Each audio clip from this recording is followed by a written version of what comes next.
Hi there, it's Nicole here today with an interactive pop-up greeting birthday card featuring the Spellbinders February 2018 Large Die of the Month kit. This is an amazing deal, you guys. For $20 plus shipping, you get a bunch of dies in their Large Die of the Month. And this particular one is incredible. There are more dies than what I could actually fit on a single card here today.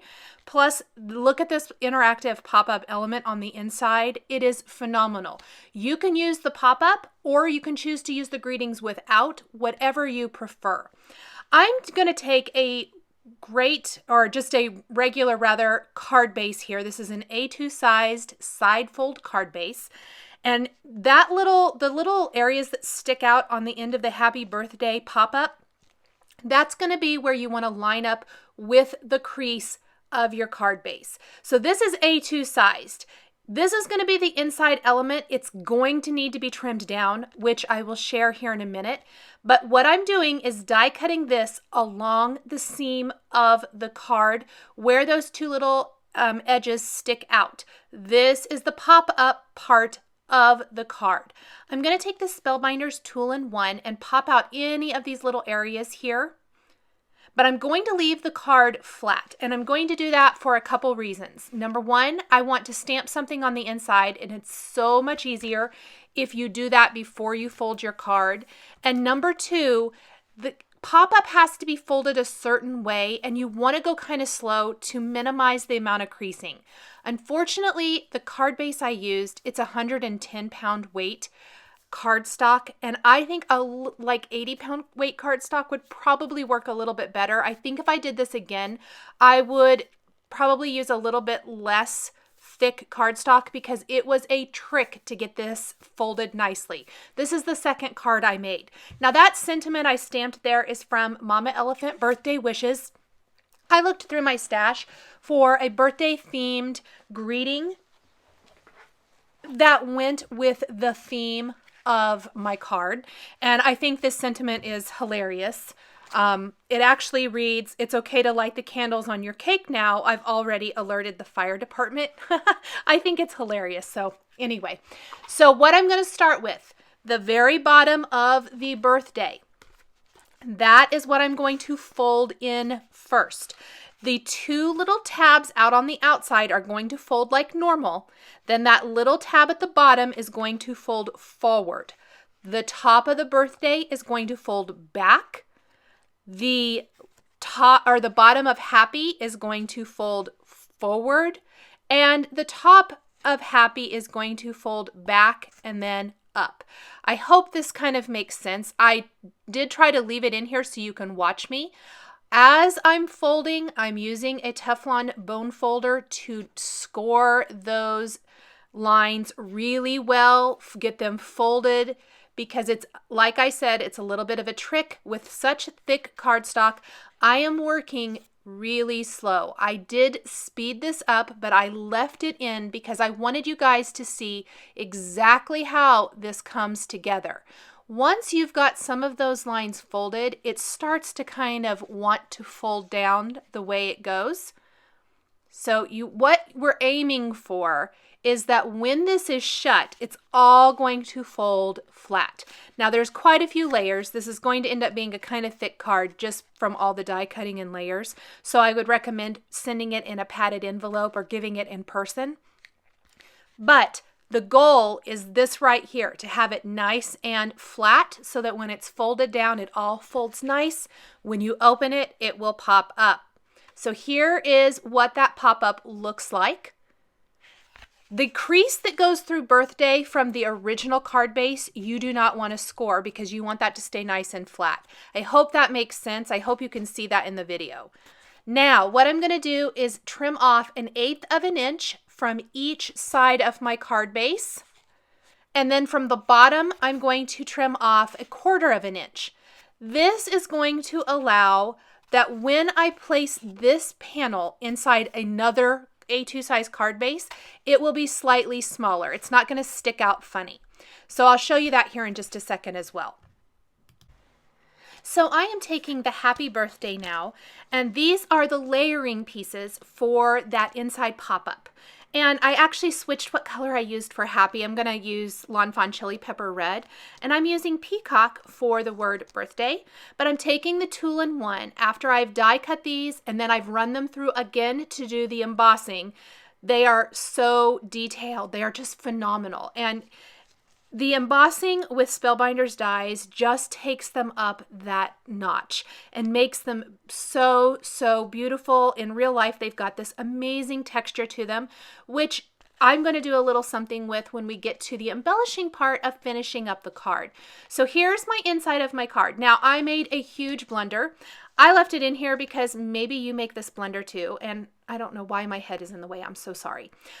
What I did, I stamped my greeting with VersaFine Onyx Black ink. It's a pigment ink. It stays wet long. I folded my card, and that black ink transferred to the outline part of Happy.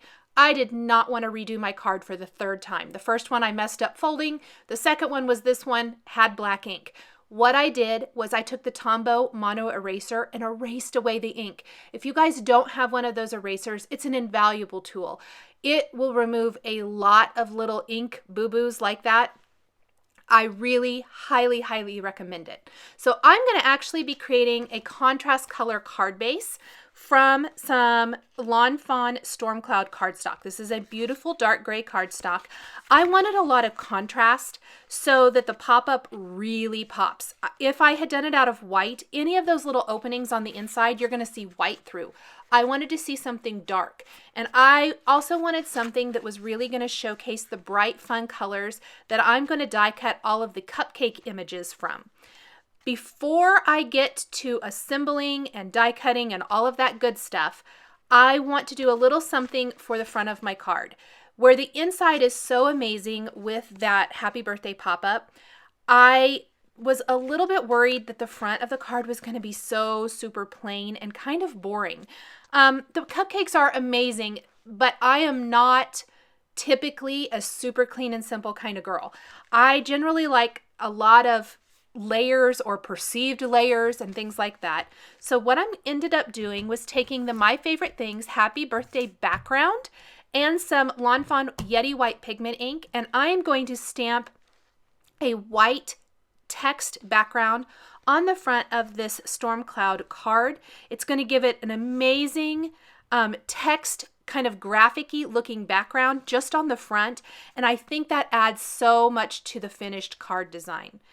Off camera, I die cut all of the components for my cupcakes. You can see them down in the bottom part of the screen. And I need to stamp the rest of my, die cut the rest of my greeting. So I'm covering a piece of fun foam on both sides with Stick-It adhesive, running this through my Spellbinders Platinum die cutting machine to secure the adhesive really, really well to the fun foam. And then I am going to take some silver glitter cardstock and place this on my fun foam. This is one of my favorite ways to die cut scripty style greetings, and because the other greetings that come in this amazing, huge, large die of the month are scripty, I thought it would really showcase them to not only die cut them from glitter cardstock, but a dimensional glitter cardstock. So I ran the Wishing You A through that, and I'm just going to set that aside while I assemble all of the pieces here for my cupcakes. These were all die cut from Lawn Fawn cardstocks. The pieces, a lot of them have embossing, so do make sure and check that out with your dies. The cupcake kind of outline has this amazing embossed, so you're going to want to run that through your Spellbinders with the embossing plates. The hearts have embossing. Let's see, the candle has a little bit of embossing, the cherry, all of these. And then I also, for the frosting on each cupcake, I die cut both of the pieces from the same color of cardstock. Even though I'm not doing a contrasting color or maybe a tone on tone, I am using the same exact color. I thought it added a lot of dimension to the tops of the cupcakes where everything else has got so many layers. I felt like they really needed that. And then I'm gluing all the components together. I'm using some Ranger Multi-Matte Medium to glue all of the layers together before I start assembling my card. When I assemble my card, I'm going to start in the center and work my way out, starting with the cupcake liners, adding the frosting, and then adding whatever's going to go on top. I couldn't choose just one. I thought about just going with the candles, but I really wanted to play with the cherry, and then I decided I wanted to play with the hearts too. So I put different toppers on each one, but you could definitely do so many different things with this kit. Real quick, I do want to talk about how many dies you get in the kit. You get, let's see, there's 3, 4, 5, 6, 17 dies for $20 plus shipping. And these can be used together, not together. They can be used with other Spellbinders dies that you have. You can add stamping elements. You could create an entire card front from cupcakes. Maybe use them in scrapbooking and do a border of cupcakes. Use the candles only, especially the candles with that stamped greeting I put inside my card would be hilarious, I think, about lighting the candles. Just so many ways to use this. And the bow, I know somebody in my Instagram stories talked about the bow die. I showed it in the die. I did not use it on this card. I'll try to use it on something else later on. Is gorgeous. It's really detailed, so pretty, and can be used in lots and lots of different ways. I am using the tool-in-one now to pop out any of the little inside pieces from my dimensional sentiment and then layering that over the bottom edge of my cupcakes on the front of the card. Now, this is looking fantastic as is, but I wanted to dress up the cupcakes. I wanted the flame on the candle to look like a flame and not be blue. So I took some Nuvo Crystal Drops in Honey Gold. And then I'm going to take more Nuvo Crystal Drops and decorate those little embossed areas along the cupcake wrappers.